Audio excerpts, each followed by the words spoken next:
Merci de nous rejoindre sur DRTV. Mesdames, Messieurs, bienvenue. Voici les titres du journal. Une mission de Fonds monétaire international vient de séjourner de nouveau à Brazzaville. Objectif, relancer les pourparlers avec les autorités congolaises. Les détails dans cette édition. Et puis, gestion des fonds municipaux de la ville de Brazzaville. Une partie des conseillers municipaux demande l'ouverture d'une enquête. Enfin, en culture, lancement à l'Institut français du Congo de la 6e édition de la semaine du film afro-américain. Merci de nous rejoindre sur DRTV. Ce journal s'ouvre dans le département de Pointe-Noire où l'on signale de réelles difficultés d'approvisionnement en eau potable au quartier Komapon et à proximité de l'hôpital de base de Tietie dans le 3e arrondissement. Le constat a été fait par Demontez Mavungu, héritier Itoa de notre bureau de Pointe-Noire. La pénurie d'eau vécue depuis des années par les populations d'une grande partie de Komapon et de la zone de l'hôpital de base de Tietie n'arrange guère les citoyens de cette partie de la ville océane. Des populations qui ont du mal à se procurer cette denrée de première nécessité dépendent en partie d'un particulier ouest-africain, lequel dispose d'une impressionnante bâche à eau qu'il met chaleureusement à la disposition de son voisinage éloigné et rapproché, sans un seul sou en contrepartie. Dès 5 heures du matin, les portes de ce bienfaiteur que nous n'avons pas trouvé sur place sont ouvertes pour le service des autres et son représentant est bien présent. Il est très compatissant. C'est un voisin du quartier, c'est un Ouest-Africain, très compatissant. L'eau qu'il nous donne est en train de nous donner les 7 jours de la semaine. Aucun ne donne aucun franc, on n'a jamais donné quoi que ce soit. C'est sinon le nombre des récipients qui viennent, tout ce nombre qu'on emmène, il nous les remplit tous jusqu'au dernier. Aucun ne repart avec un récipient vide. Il a toujours rempli tous les bidons. Et de bon matin, il commence à 5 heures pile. Il nous donne ça gratuitement et c'est pacifiquement qu'il le fait.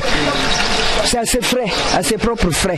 On n'a jamais contribué à quoi que ce soit, sinon que apporter nos récipients, qu'ils remplissent et nous rentrons chez nous. Et chaque jour, dès 5 heures, c'est ce qu'il fait comme travail.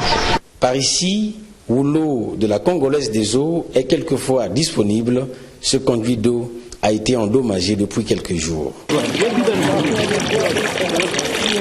À défaut du bien, l'on se contente de ce qui est disponible, même à côté de l'insalubrité, on n'a pas le choix, puisqu'il faut absolument avoir de l'eau.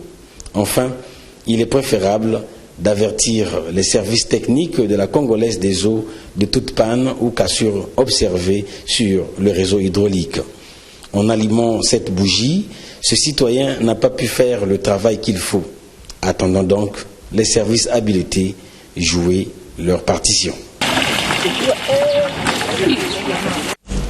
Nous sommes à Pointe-Noire, restons-y pour parler de cette technique, on va dire particulière et originale, choisie par certains taximans pour entretenir leur véhicule. Tenez, une mare d'eau a été transformée en lavage auto par certains chauffeurs de taxi au mépris des règles d'hygiène. La scène se passe sur l'avenue Borbor. Regardez plutôt.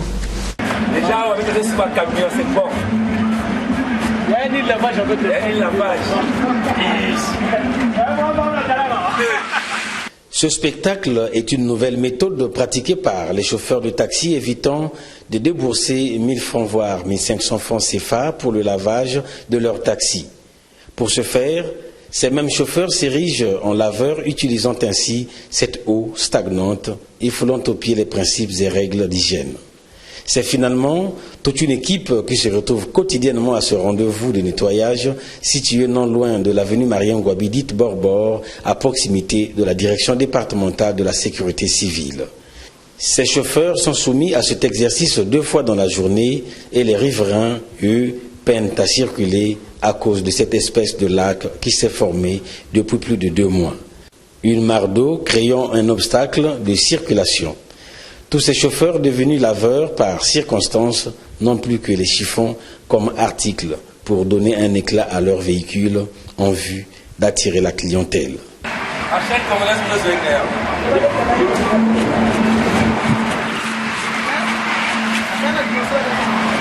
Comme on peut le constater, Ces chauffeurs de taxi n'ont visiblement pas le matériel approprié pour cette opération. Il est temps d'éviter les dépenses, surtout dans cette période de crise. Il n'y a plus d'argent, on est en train de circuler partout, il n'y a pas de courses, donc dans la crise dans la ville, donc, on est obligé de venir laver des véhicules ici parce que pour payer le lavage, il n'y a pas l'argent. Ça fait près de 2 mois depuis que je suis ici, près de 2 mois. Donc chaque 12 heures, si je viens ici ou 13 heures, je lave ma voiture, après 16h à 17h encore, je lave ma voiture, après je finis ma journée. Au lieu d'aller dépenser l'argent, comment dirais-je, au lavage parce que ça ne répond pas, le boulot ne répond pas. Quand je passais, je voyais mes amis laver des voitures ici. J'ai dit bon, moi aussi je vais essayer pour faire ça. Bon. Et après j'ai essayé, ça a tenu. Bon, je commence à venir à tout moment, donc c'est comme ça. Certes, la municipalité de Pointe-Noire a plusieurs chantiers à entreprendre, mais il n'est pas exclu qu'elle soulage certaines populations en évacuant ces eaux, source de multiplication des moustiques. Une façon de lutter contre le paludisme. Toujours dans la capitale économique, un partenariat a été signé entre la mairie de Pointe-Noire et Georgie Group portant sur l'aménagement de la ville océane. Plus de détails dans ce reportage de Jean-Pierre Février et Landry Moulumbu. Ici, quand on a fait, on n'a pas tenu compte de l'ordre. Ouais.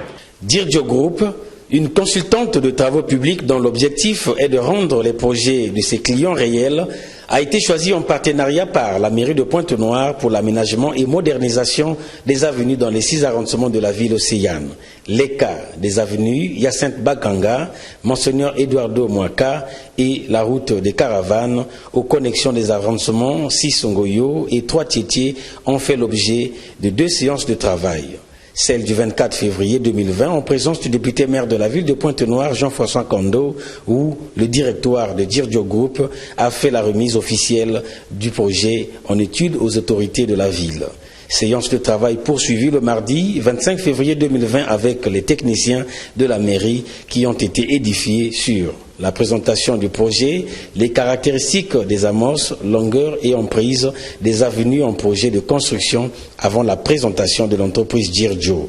Véritable débat d'experts suivant les projections vidéo avec les explications lumineuses de Mario Campos, directeur technique de Dirjo, et François Mikala, secrétaire permanent de la cellule de la gestion des marchés publics. Satisfait de ces différents échanges, le directeur général et le directeur administratif de Dirjo Group ont subi l'oral de la presse. Mais je ne peux que me réjouir parce que quand on fait des œuvres qui intéressent la population et son gouvernement, on est parfois censé être fier. Et moi j'ai dit hier, comme j'ai dit à M. le maire, je disais que c'était quand même bien de ne pas compter seulement sur le gouvernement, mais chaque Congolais, dans son milieu, il peut faire une action qui peut satisfaire toute la population et pourquoi pas notre ville Pointe-Noire. Nous avons déjà un accord de principe avec la mairie de Pointe-Noire. Nous avions commencé des prédiscussions l'année passée et nous sommes maintenant presque déjà dans la phase d'exécution. Nous venons de terminer les études. Nous sommes en train de voir comment faire certaines modalités pour passer à la phase d'exécution. Les techniciens de la mairie ont été là pour tenter de voir la technologie que nous voulons amener ici.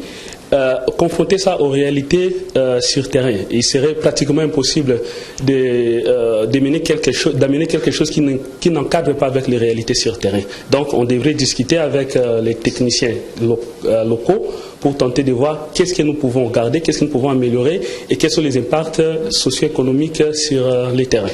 Nous sommes capables de venir investir, mais c'est un partenariat. Les détails de partenariat sont un peu entre la mairie, entre nous. Nous sommes en cours de discussion. Mais nous sommes capables de venir investir.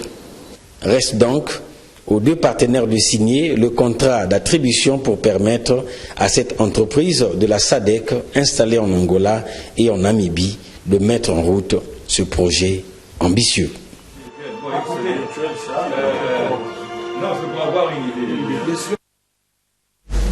Cette autre bonne nouvelle également, la ville de Pointe-Noire vient de bénéficier d'une enveloppe spéciale pour la réalisation de plusieurs travaux d'assainissement et d'amélioration du cadre de vie des citoyens de la capitale économique du Congo. Un financement rendu disponible au cours de la visite de travail que le président de la République a effectuée dans cette ville. Le reportage de la presse présidentielle. Pointe-Noire, la ville océane, c'est ici qu'est concentrée la plus grande activité économique du Congo. La capitale économique du pays bénéficie ainsi d'un intérêt particulier pour le président de la République, Denis Sassou Nguesso, qui a séjourné durant 5 jours, du 17 au 21 février 2020 dans cette ville cosmopolite. Une visite de travail marquée par plusieurs réalisations, mais aussi par un accueil chaleureux, symbiose constante entre le peuple ponténégrin et le chef de l'État. Tant que le président de la République, s'il peut créer des sociétés, dont on peut embaucher les jeunes doivent travailler, en tout cas il peut pour lui rester jusqu'à la fin du temps. Il sera le président et on l'aime beaucoup, mais on veut le travail aussi. Nous voulons que le président de la République continue dans ce qu'il fait. Donc nous sommes très contents de ce qu'il fait, donc il n'a qu'à continuer sur la même lignée. C'est dans la joie, dans l'allégresse que nous les transmettons nos joies spirituelles et la paix et l'amour du Congo et dans le monde entier. La ville de Pointe-Noire, victime ces derniers temps des inondations, a ainsi bénéficié d'un financement spécial du chef de l'État. Un ouf de soulagement pour engager des actions d'envergure en faveur de l'assainissement de la capitale économique.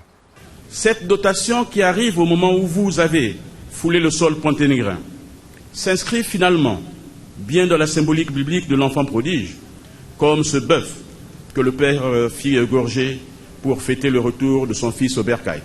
La dotation spéciale que vous venez de mettre à notre disposition peut être interprétée comme le signe positif d'une reprise lente, mais sûre, de notre économie qui se relève petit à petit sous votre impulsion éclairée, combinée à la sagacité du gouvernement de la République. L'octroi de cette dotation spéciale à notre ville signifie aussi que vous restez constant, Monsieur le Président de la République, dans l'idée que la décentralisation est un véritable levier de développement qui permet à la collectivité locale de gérer et de régler au quotidien les problèmes des populations.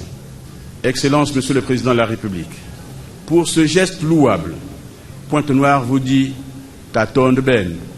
Rappelons que dans la capitale économique, Denis Sassou Nguesso a procédé entre autres au lancement de la 3e turbine de la centrale électrique du Congo, à l'inauguration de 3 quais et d'une minoterie au port autonome de Pointe-Noire et à la mise en service de l'usine des Grands Moulins du Kwilu. Autre département, autre actualité, braquons à présent nos projecteurs sur le marché central de Sibiti dans le département de la Lékoumou. Eh bien, ce marché qui se dégrade jour après jour suscite des réactions diverses à des vendeurs qui en font de gorge chaude. Le constat de Morel Mabélé et Gingolo. Sibiti, chef-lieu du département de la Lékoumou, s'est métamorphosé lors de la municipalisation accélérée qu'elle a connue en 2014. Sauf que le marché central de Sibiti n'a pas goûté aux délices de cette municipalisation. Depuis bien longtemps, il se trouve dans un état d'abandon, même si ce marché reste ouvert. Une partie du marché est même détolée, chose qui met les commerçants à rude épreuve, surtout quand il pleut. Gabriel Mbungu, l'un des vendeurs de ce marché rencontré le jour réservé à l'entretien du marché, décrit l'atmosphère qui y règne. Là où ça devait passer, bon, ils n'ont pas réalisé les travaux là-bas. Ça a été détolé depuis 2016, après la municipalisation. Quand il y a la pluie, c'est difficile même dans le marché, ici où nous vendons le marché central et dans des marchés secondaires aussi. Il y a des difficultés pour ceux qui sont en train de vendre, pour nous les vendeurs. Parce que les manques des abris, manque tout. Les conditions ne sont pas réunies. Les habitants de Sibiti vivent principalement de l'agriculture et de la chasse. Ce marché est ouvert de mardi à dimanche. Le lundi, il se tient au marché forain de Moussanda, communément appelé marché de lundi.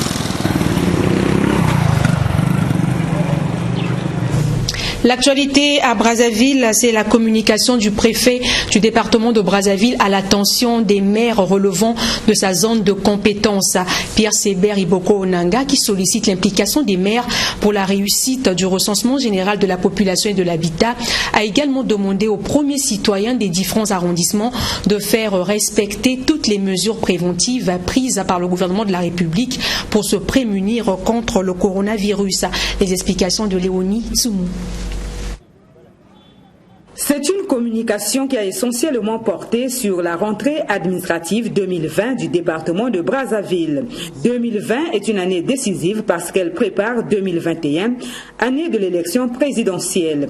Pierre Seber Iboko Onanga a exhorté les administrateurs maires des différents arrondissements de Brazzaville à s'impliquer pour la réussite du recensement général de la population et de l'habitat qui aura lieu cette année. Faisant la rétrospective de l'année écoulée, le préfet de Brazzaville a souligné que 2019 a été une année difficile. Les différentes administrations n'ont pas eu les moyens de leur politique à cause de la conjoncture actuelle du pays. Seulement 4 tranches de crédit de fonctionnement ont été versées. Malgré le manque de moyens financiers, certaines administrations ont excellé dans leur travail. 41 sur 64 que compte Brazzaville ont régulièrement rendu compte de leurs activités au préfet. Pierre Seber Onanga a fustigé la façon de faire de certaines administrations qui foulent aux pieds les textes en vigueur. Ceux des directeurs départementaux qui n'arrivent pas à s'arrimer à la démarche enclenchée par le préfet de Brazzaville devraient se ressaisir. Parce que n'est pas directeur départemental qui le veut. Ça se mérite. Et vous êtes au sommet de l'État, sur le territoire de Brazzaville. Ce n'est pas rien du tout. C'est très grand. Ça veut dire que de ce corpus peut sortir des directeurs généraux. Mais vous ne pouvez pas, au rang où vous êtes, ne pas intérioriser les lois sur la déconcentration. Ce n'est pas possible. Et si vous continuez à croire que vous avez raison de toujours tourner le dos à la préfecture pour rendre compte aux gens qui devraient justement être informés par les canaux habilités. Mais le canal habilité, c'est celui de la préfecture. Mais cessons de faire comme ça. Faisons asseoir la déconcentration à Brazzaville. Les autorités de la ville capitale ont aussi été sensibilisées sur l'état de préparation et de riposte au coronavirus en République du Congo. Cette maladie des poumons très contagieuse et mortelle, semblable à la grippe ordinaire qui sévit depuis décembre 2019 en Chine. Aucun cas n'a été signalé en République du Congo ni dans les pays voisins. Plusieurs pays sont actuellement touchés par cette épidémie. En Afrique, le cas suspect en Égypte a été déclaré négatif au test. C'est en Algérie qu'un cas vient d'être confirmé ce 26 février. Plus de 2000 cas de décès sont signalés à travers le monde.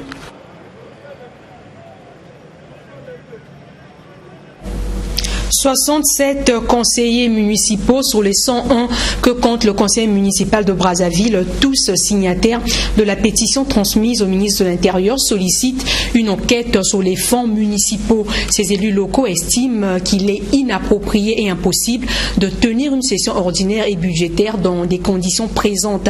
Ils ont rendu publique une déclaration que je vous propose de suivre.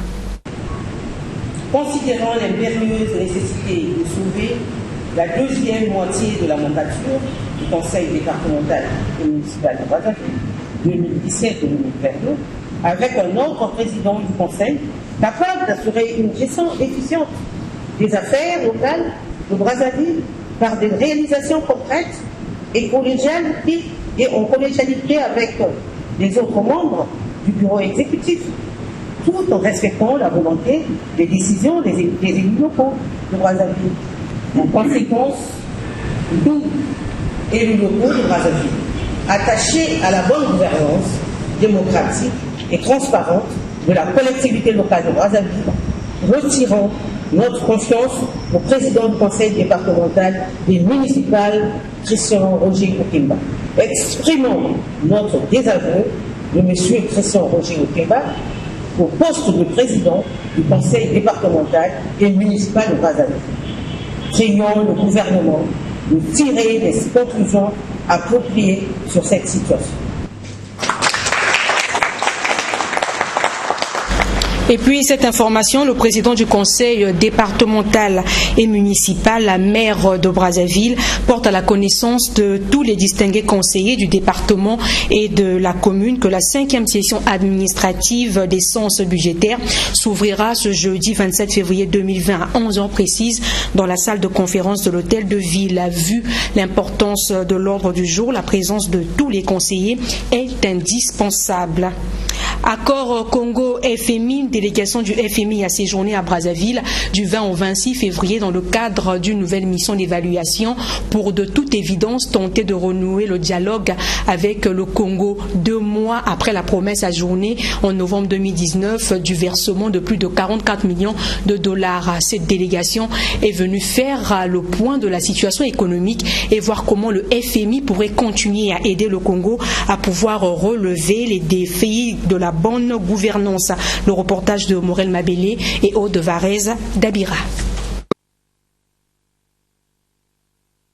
Le Fonds monétaire international FMI qui a reporté le versement de la 2e tranche du Congo prévu dans le programme triennal en décembre 2019, une mission dite technique de cette institution financière vient de séjourner au Congo. Durant une semaine, cette mission du FMI, conduite par Alex Segura Ubergo, a eu toutes les informations possibles liées à la gestion des finances publiques, de la transparence et de la bonne gouvernance au Congo, a indiqué la ministre des Finances par intérim, Olga Ingrid Ebuka Babakas. Ces experts ont échangé aussi avec les différents acteurs intervenant dans la mise en œuvre de ce programme.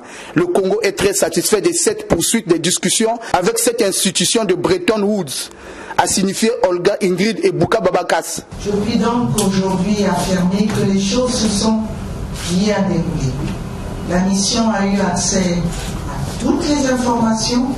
La mission a pu discuter, vérifier, avoir parfois des échanges soutenus, mais toujours dans un objectif que nous puissions avancer ensemble dans la mise en œuvre du programme grâce au Conseil du Fonds monétaire international. La mise en œuvre d'un programme, c'est comme un long fleuve qui n'est pas tranquille. De temps en temps, il y a des inondations, mais de temps en temps aussi, et fort heureusement, le fleuve rejoint son lit. Et donc aujourd'hui, nous avons la satisfaction de dire que les travaux qui se sont déroulés nous permettent d'avoir des perspectives. Le Fonds monétaire reviendra après avoir mouliné, examiné, décortiqué toutes ces informations-là, afin que nous puissions continuer ensemble à mettre en œuvre le programme. Les conclusions de cette mission technique du FMI ont été remises au Premier ministre. Les membres du gouvernement prendront également connaissance pour la mise en œuvre de ce programme qui permettra au Congo de connaître un retour progressif sur la croissance économique. Comme c'est la tradition en cette édition, voici pour vous le reste de l'actualité africaine en bref et en images avec la voix de l'Amérique. Au Burundi, la fermeture des bureaux d'échange depuis la mi-février par la Banque centrale provoque l'inquiétude des habitants qui ont du mal à se procurer des devises étrangères. La mesure a été prise pour lutter contre la dépréciation du franc burundais. Le Fonds monétaire international a confirmé mercredi qu'il maintenait la pression sur la République démocratique du Congo en rapport avec l'exécution du budget 2020. Le FMI estime réaliste de revoir ce budget à la baisse. Les enseignants des universités publiques du Niger ont entamé leur 2e mois de grève pour réclamer une amélioration de leurs conditions de vie et de travail. En Guinée-Bissau, Oumarou Sissoko Embalo, donné vainqueur du second tour de la présidentielle par la commission électorale, a annoncé son intention de se faire investir jeudi au poste de chef de l'État, malgré l'imbroglio persistant sur l'issue du scrutin. Enfin, parlons de ce rendez-vous culturel à l'occasion de la célébration du mois de l'histoire afro-américaine. L'IFC et l'ambassade des États-Unis au Congo organisent conjointement du 25 au 29 février prochain la 6e édition de la semaine du film afro-américain sous le thème « La musique des chorales » qui est ancrée à la fois dans les cultures afro-américaines et congolaises. Un film a été projeté pour marquer le début des activités de cet événement. Christine Gakoso et Vrad Mungondo. Vous avez obtenu ce travail sur de fausses prétentions et vous mettez aujourd'hui l'entreprise dans l'embarras vis-à-vis d'un... Ce film est le récit d'une communauté résiliente, travailleuse, concurrente et soudée, racontée à travers la musique.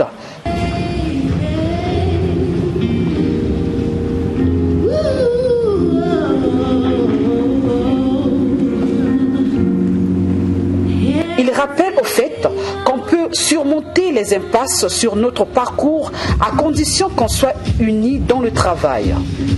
L'auteur principal dans ce film est Darun Hill. Ce dernier est aux abois. Licencié par son agence et crible de dettes, il croit avoir tout perdu lorsqu'il apprend qu'il vient d'hériter de 150 000 $, mais la vieille Sally, sa tante fan de gospel, y a mis une condition pour toucher le pactole. Son cher neveu devrait s'établir dans sa bourgade en Géorgie et y monter une chorale qui devra devenir célèbre à travers le pays.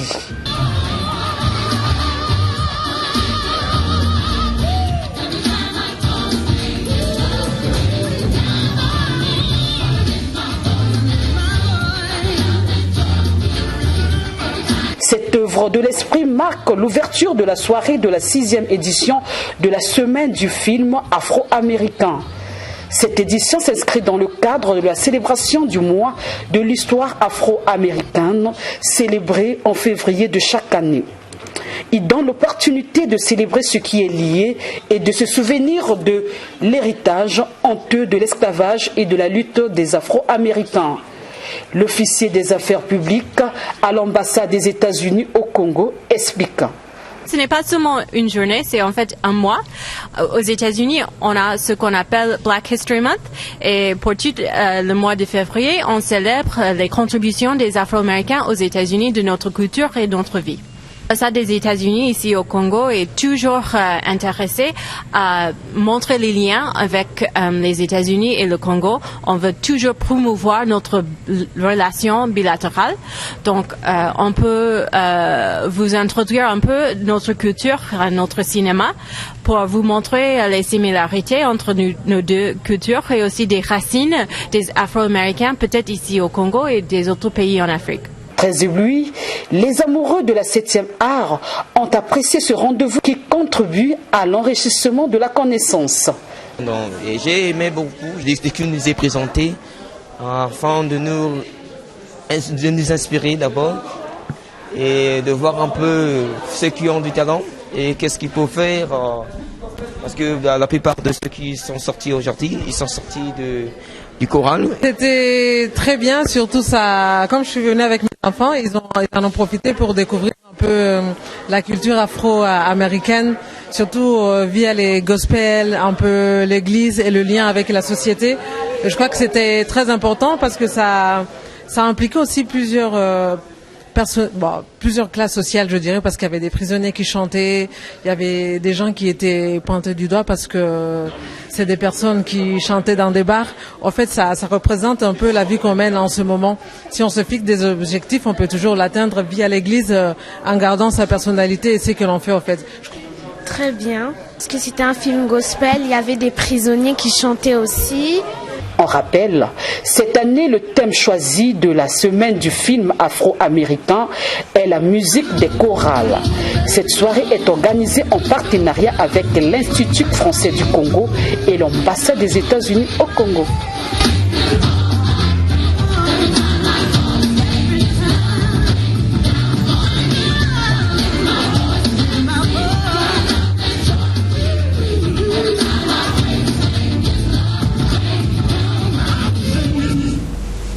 Merci de votre aimable attention. C'est la fin de ce journal. Bonne suite de programme sur DRTV.